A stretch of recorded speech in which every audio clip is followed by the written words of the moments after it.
Hello అండి. Welcome to Shamila's kitchen. ఈరోజు నేను బ్రెడ్‌తో ఈజీగా ఇంట్లోనే చేసుకునే ఒక స్వీట్ రెసిపీ అయితే చూపించబోతున్నానండి. ఈ రెసిపీ చేయడం చాలా తేలిక. ఇది కేవలం 15 నిమిషాల్లో రెడీ అయిపోతుంది. ముందుగా దీనికోసం 4 బ్రెడ్ స్లైసెస్‌నైతే తీసుకున్నాను. వాటిని ఇలా చాపింగ్ బోర్డ్ మీద ఇలా సైడ్స్ కట్ చేసుకుంటున్నానండి. మనకి సైడ్ పార్ట్స్ అయితే యూజ్ రాదు. మధ్యలో పార్టే యూజ్ చేస్తాము. ఈ సైడ్స్ కూడా వేస్ట్ అవ్వవండి. ఇవన్నీ కూడా మనం బ్రెడ్ క్రమ్స్ లాగా చేసుకొని వేరే డిషెస్‌లో యూజ్ చేసుకోవచ్చు. ఈ డిజర్ట్‌ని ప్రిపేర్ చేసిన వెంటనే సర్వ్ చేసేయొచ్చు. వేరే డిషెస్ లాగా ఫ్రిడ్జ్‌లో స్టోర్ చేయాలి, తర్వాత సర్వ్ చేయాలి అని ఉండదండి. ఇన్‌స్టంట్ డిష్ అండి. చాలా తొందరగా అయిపోతుంది. బ్రెడ్‌కి సైడ్స్ అన్నీ కట్ చేసి తీసేసానండి. ఇప్పుడు ఒక స్లైస్‌ని తీసుకొని, వాటిని ఇలా చాకుతో 4 ఈక్వల్ పార్ట్స్‌లో డివైడ్ చేసుకోవాలి. ఇదే విధంగా మిగతా స్లైసెస్ అన్నీ కూడా 4 పార్ట్స్‌గా కట్ చేసుకోవాలండి. కట్ చేసిన పీసెస్ అన్నీ కూడా ఒక ప్లేట్‌లో అయితే ట్రాన్స్‌ఫర్ చేసుకున్నాను. ఇప్పుడు స్టవ్ మీద ఒక పాన్ పెట్టుకొని దాంట్లో డీప్ ఫ్రైకి సరిపడా ఆయిల్‌ని వేసుకోవాలి. ఆయిల్ కొంచెం వేడయ్యాక అందులో ఇందాక కట్ చేసుకున్న పీసెస్ అన్నీ కూడా వేసుకుంటున్నాను. ఈ ఆయిల్ అయితే ఎక్కువగా వేడవ్వకూడదండి. ఈ పీసెస్ కూడా మీడియం ఫ్లేమ్‌లో పెట్టి ఫ్రై చేయాలి. ఎందుకంటే బ్రెడ్ స్లైసెస్ చాలా తొందరగా కలర్ వచ్చేస్తాయండి. ఆయిల్ బాగా వేడిగా ఉన్నప్పుడు ఈ పీసెస్ వేస్తే వెంటనే బ్లాక్ కలర్‌లోకొచ్చేస్తాయి. అందుకే ఈ ఫ్రై చేసేటప్పుడు కూడా మీడియం, లో ఫ్లేమ్‌లో పెట్టుకునే ఫ్రై చేయాలి. ఈ పీసెస్ ఫ్రై అవ్వడానికి నాకైతే ఒక 3 మినిట్స్ పట్టిందండి. ఇవన్నీ ఫ్రై అయిపోయాయి. వీటిని ఒక ప్లేట్‌లోకైతే ట్రాన్స్‌ఫర్ చేసుకుంటున్నాను. ఇవి ఎక్కువ ఆయిల్‌ని కూడా అబ్జార్బ్ చేయలేదు. చూసారా మంచి లైట్ బ్రౌన్ కలర్‌లో ఫ్రై అయ్యాయి. ఇవి చాలా క్రిస్పీగా ఫ్రై అయ్యాయండి. ఇలాగే మిగతా పీసెస్‌ని కూడా ఆయిల్‌లో వేసి ఫ్రై చేసుకుంటున్నాను. గ్యాస్ ఫ్లేమ్ మాత్రం మీడియం టు లో ఫ్లేమ్‌లోనే ఉండాలండి ఫ్రై చేస్తున్నప్పుడు. హైలో మాత్రం అస్సలు పెట్టొద్దు. ఇప్పుడు స్టవ్ మీద ఒక గిన్నె పెట్టుకొని, అందులో ఒక కప్ షుగర్‌ని యాడ్ చేస్తున్నాను. ఒక కప్ షుగర్‌కి ఒక హాఫ్ కప్ వరకు వాటర్ పడుతుందండి. అందులోనే 3 యాలకుల్ని కూడా యాడ్ చేసుకోవాలి.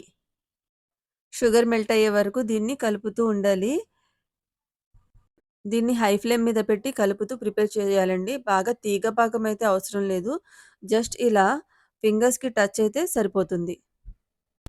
ఇప్పుడు ఇందాక మనం ఫ్రై చేసిన పీసెస్‌ని ఈ షుగర్ సిరప్‌లో ముంచి ఒక 30 సెకండ్స్ ఉంచి తీసేయాలండి.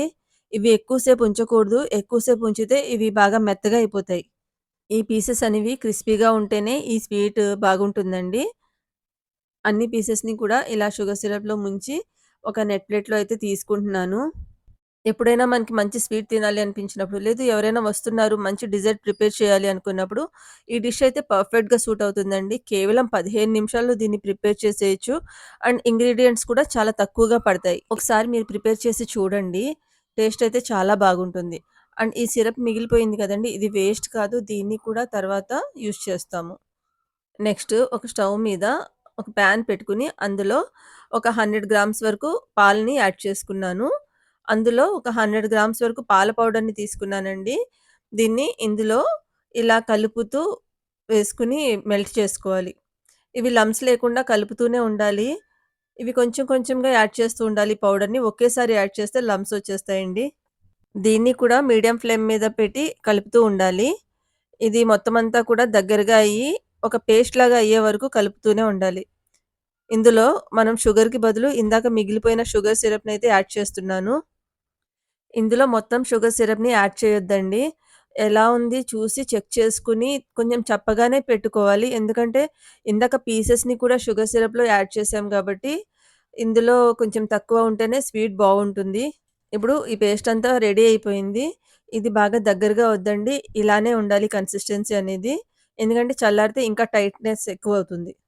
ఇప్పుడు ఇందాక మనం షుగర్ సిరప్‌లో డిప్ చేసిన పీసెస్ అండ్ ఈ పేస్ట్‌ని కూడా రెడీ చేసుకున్నానండి.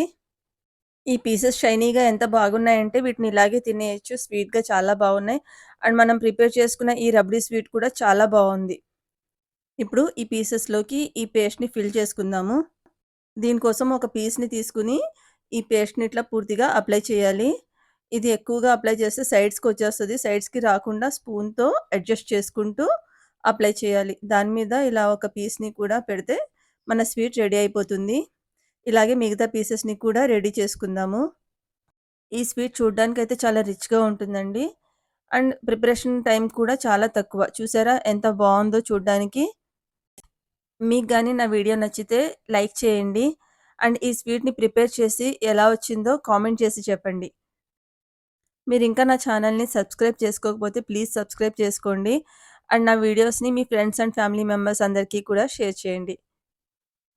ఈ స్వీట్‌ని ఇంకో విధంగా కూడా సర్వ్ చేయొచ్చండి. అదెలాగో మీకిప్పుడు చూపిస్తాను. దానికోసం నేను ఒక బౌల్‌ని తీసుకొని 2 టీ స్పూన్లు ఇందాక మనం ప్రిపేర్ చేసుకున్న పేస్ట్‌ని యాడ్ చేశాను. ఇందులో 2 టీ స్పూన్ల పాలని యాడ్ చేసుకొని, అది ఒక క్రీమీ స్ట్రక్చర్ వచ్చేలాగా మిక్స్ చేసుకోవాలి. పాలు ఇంకొంచెం పడితే వేసుకొని చూసారా? ఈ కన్సిస్టెన్సీలో ప్రిపేర్ చేసుకోవాలి. అండ్ ఈ బౌల్‌లో ఇందాక మనం ప్రిపేర్ చేసుకున్న స్వీట్‌ని వేసి, దాని మీద ఈ పేస్ట్‌ని వేసుకోవాలి. దీన్ని డ్రై ఫ్రూట్స్‌తో గార్నిష్ చేసుకొని ఒక 2 అవర్స్ ఫ్రిడ్జ్‌లో పెట్టుకొని సర్వ్ చేసుకుంటే ఇది కొంచెం స్మూత్‌గా తయారవుతుందండి. క్రీమీ స్ట్రక్చర్‌లోకొచ్చింది గదా! అందుకని బాగా స్మూత్‌గా ఉంటుంది పీసు. ఇది కూడా చాలా బాగుంటుంది. మీరు 2 విధాలుగా కూడా ట్రై చేయండి. క్రిస్పీగా కావాలి అంటే ఇందాక అలా పీసెస్‌గానే సర్వ్ చేసుకోవచ్చు. లేదు క్రీమీ స్ట్రక్చర్ కావాలి అనుకుంటే గనక ఇలా సర్వ్ చేయండి. మీకు నా వీడియో నచ్చితే లైక్ చేయండి. Thanks for watching.